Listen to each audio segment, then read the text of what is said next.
Alright, what's going on, you guys? Tom here from Tom's Strength and Power. Oh, wait, wrong intro. My bad. Hey, what's up, homies? It's the Tominator, and in this one, I wanted to talk about Classic Physique, the fastest growing division in the IFBB today, and justifiably so. I mean, there's just been an explosion of top notch talent coming up here, even within the last year, where we've seen phenoms like Wesley Visser, Regan Grimes, and Steve Lorius all make their pro debuts. So with so many emerging names and this being such a new division, it was only introduced 2 years ago after all. I'm not really confident or even knowledgeable enough to make a top 10 predictions list like what I did for the open category.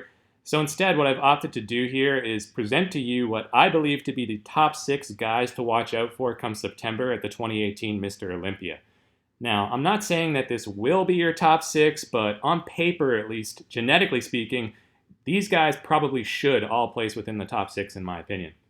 And of course, first up, we've got none other than Chris Bumstead. Many people's pick to win the Olympia this year, and truth be told, he's mine as well. No disrespect to the current champion, Breon Ansley, who's remarkable and rather underrated in his own right, but Chris Bumstead has clearly made his mark in this field, and make no mistake about it, he is the de facto people's champ. It's easy to see why so many people love this kid, and I don't call him kid in a disparaging way. This guy's young, he's only like 23 years old, guys. But the development of his physique would certainly suggest otherwise. He's already got arguably the best V-taper in the entire lineup, as we can see here in the front lat spread, which for my money should totally be a mandatory pose, by the way, and I'm not sure why it's not. If anything, the leaner bodybuilders in this division are more suited to it than the bloated mass monsters in the open class, but whatever, what can you do? Another point in his favor is that he has the best vacuum going right now. Not that you can necessarily tell from this photo, but we all saw what he brought to the stage last year. It was shades of Frank Zane out there, and hands down the best vacuum pose since Tony Peterson in the 80s. Plus, he's got the structure, he's got the height, and let's be honest, he's got the Hollywood good looks as well. So he's got the makings of a champion written all over him, and if he doesn't manage to win it all this time around, it would seem almost certain that he's bound to do so at some point within the next couple of years. His biggest weak points in 2017 were his back and his arms, so he suffered next to Breon in poses like the front and back double biceps. But if this picture's any indication, he looks to have brought up his back considerably. I'm seeing a lot more thickness and detail now, so here's hoping that this translates to the stage as well and isn't just a product of a great pump and some flattering lighting. He also looks to have added some thickness here in the side chest. He was already pretty good from the side, but this is another step up. Then again, this looks to be still several weeks out, and judging from all the water that he's holding downstairs, but either way, I'm not too worried about Bumstead in this pose. A final reason I expect him to be crowned victorious this year, and this might be the biggest one, is because of his overwhelming popularity and support from the fans. If the IFBB even has a clue and knows what's good for business, they should want Bumstead as their poster boy for Classic Physique. Hell, he was the one to do the Flex magazine photo shoot last year, not the winner, Breon Ansley. So the writing is on the wall there already. What it really comes down to is that he's simply more marketable, and so I think Bumstead's going into this contest with a political edge that, under normal circumstances, would be reserved solely for the reigning champ. Of course, that's not to say that Breon Ansley's going to go down without a fight. I fully expect him to defend his title with gusto. The fact is that Breon still has more detail, polish, and muscle maturity than Bumstead. And I think he's highly underappreciated, and he gets way too much undeserved flack just because he's a little shorter and doesn't hit a vacuum. I see comments on YouTube of people saying things like, he's not classic because he can't hit a vacuum pose, and what a load of horseshit, man. Look guys, the vacuum pose is not mandatory, okay? There were many bodybuilders from the golden era who never did it either. Have you ever seen Serge Nubret or Lou Ferrigno hit a full bona fide vacuum? I don't think so, and even if they did, they weren't really known for it, so were they not classic bodybuilders in every sense of the word? So fuck out of here with that load of crap. Just because you don't do a vacuum pose doesn't mean you're not a classic physique. Breon's posing is some of the best out there and the most classic there is. I mean, what about this splits pose? Should we knock Bumstead because he doesn't do this one? I mean, come on now, be reasonable. Let's come to our senses, people. Let's just appreciate the fact that there isn't merely one specific mold of bodybuilder or one particular type of posing style that defines what it is to be a classic physique. The beauty of the sport lies in its individuality, and it's always been that way since day one. But anyway, rant over. I just had to get that off my chest. But when it comes to Breon, who's going to beat him from the back exactly? The only people who even come close to this level are George Peterson and maybe Divine Wilson, but neither of them is fucking with Breon when it comes to the arms or the legs. So I still think he's got this pose in the bag. Again, the back development's just crazy. Look at those lower lats, the triceps, the quad sweep in the trailing leg, the calves even. He's going to be very hard to beat when they turn around. His completeness from the back kind of reminds me of Samir Banu, so it's only fitting that his mentor and training coach is none other than the legendary Lion of Lebanon himself. I think with Samir in his corner, Breon's in good hands when it comes to the posing and presentation aspects. And if you watch some of his training videos, you'll see that he's actually very well spoken and charismatic. So I think he's a very good champ and ambassador for the sport and deserves a lot more credit and admiration than he gets.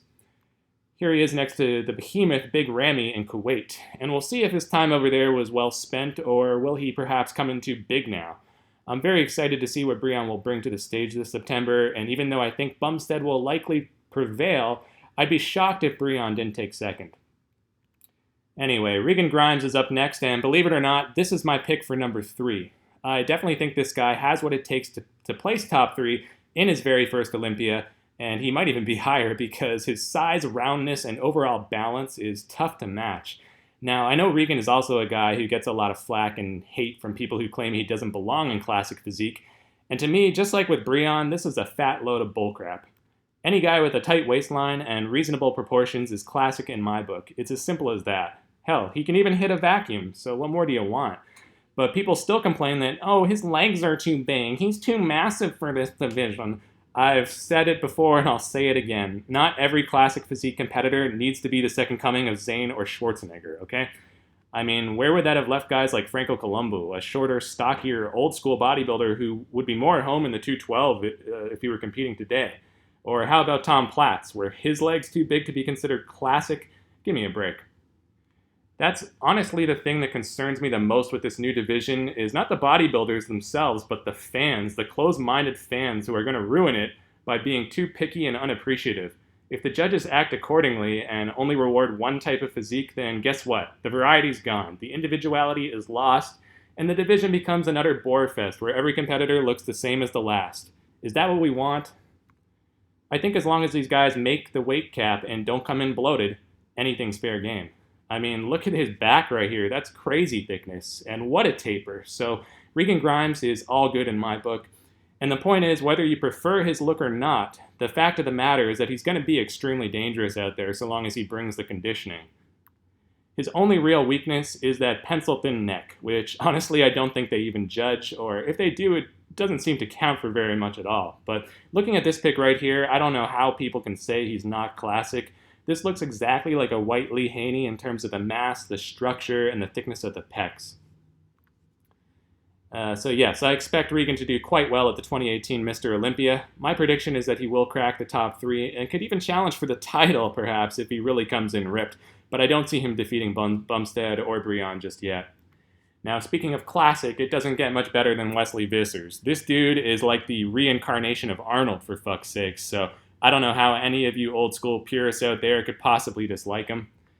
And for the record, nobody does this Arnold pose better than him. This is pretty much perfection.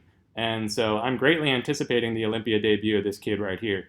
Even though I've just been ranting about how Classic Physique encompasses many different kinds of looks, I get what a lot of you guys are saying though. There's no denying that certain builds are more classic than others, and in that respect I think Bumstead and Visser's lead the way.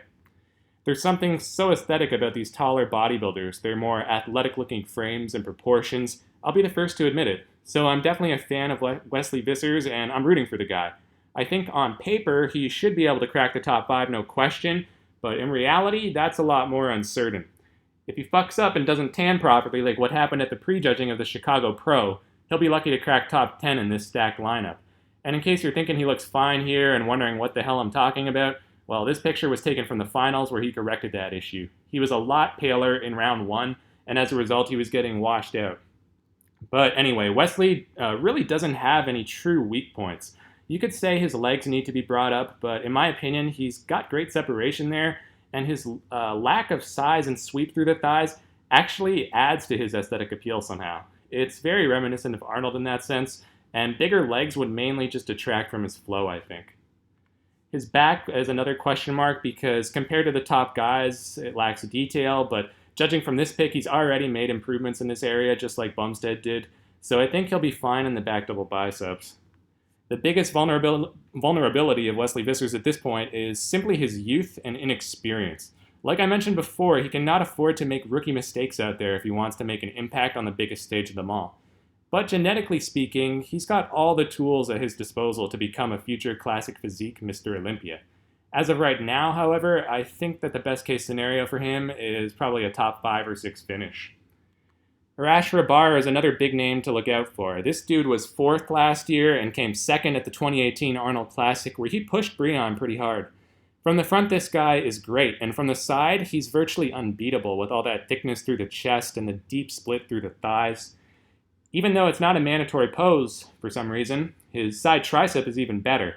Look at all the striations through the delt here and that meaty lateral head of the tricep. Who else can mess with this? On stage, it's even better, as now we see that thickness through the pecs once more, the tight waist, and all that definition in the lower body. When this guy is on, he is a force to be reckoned with. Arash's aesthetics are also seriously underrated, as standing relaxed from the front, he looks like Mr. Olympia. And as this crucifix pose aptly demonstrates, he's got the shape, the size, and the proportions to hang with just about anyone. I don't believe he did the splits in his routines before, but looks like he has that ability now. So Breon better watch out because he's no longer the only one who can bust out the flexible maneuvers. This is classic to a T, man. Arash's biggest weak point was his back, which again, compared to guys like Breon or the next guy we're about to see, just doesn't have that much detail, but you can definitely notice the thickness is there, especially through the traps, and the density as well, judging by the Christmas tree outline in the lower back. So if Arash Rabar manages to duplicate the excellent conditioning he brought to the Arnold Classic contest earlier this year, I'd be very surprised if he didn't make the top 5 come September. Alright, and this last guy is someone who nobody seems to be talking about, and that is George Peterson. Not sure how many of you will remember this, but he took 3rd last year, beating out the likes of Arash Rabar and former champion Danny Hester. So this dude's no joke.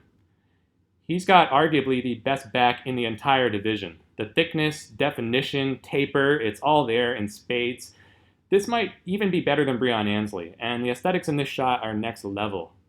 Here's another look at all that thickness and the striated lower lats. He's definitely genetically gifted in this muscle group, that's for sure.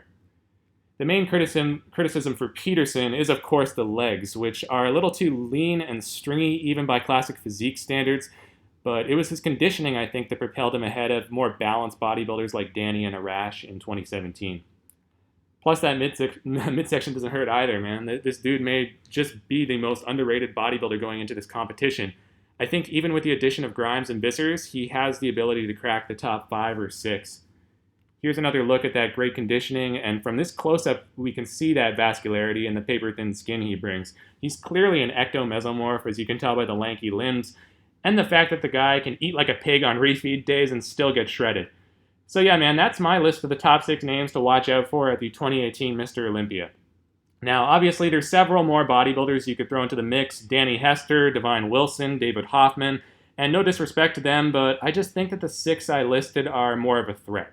Plus, Steve Lorius is another emerging big name that qualified, but apparently elected to sit this one out, or else I definitely would have featured him as well. But I think that when the dust settles and the smoke is all cleared, that the last 2 standing will once again be Breon Ansley and Chris Bumstead.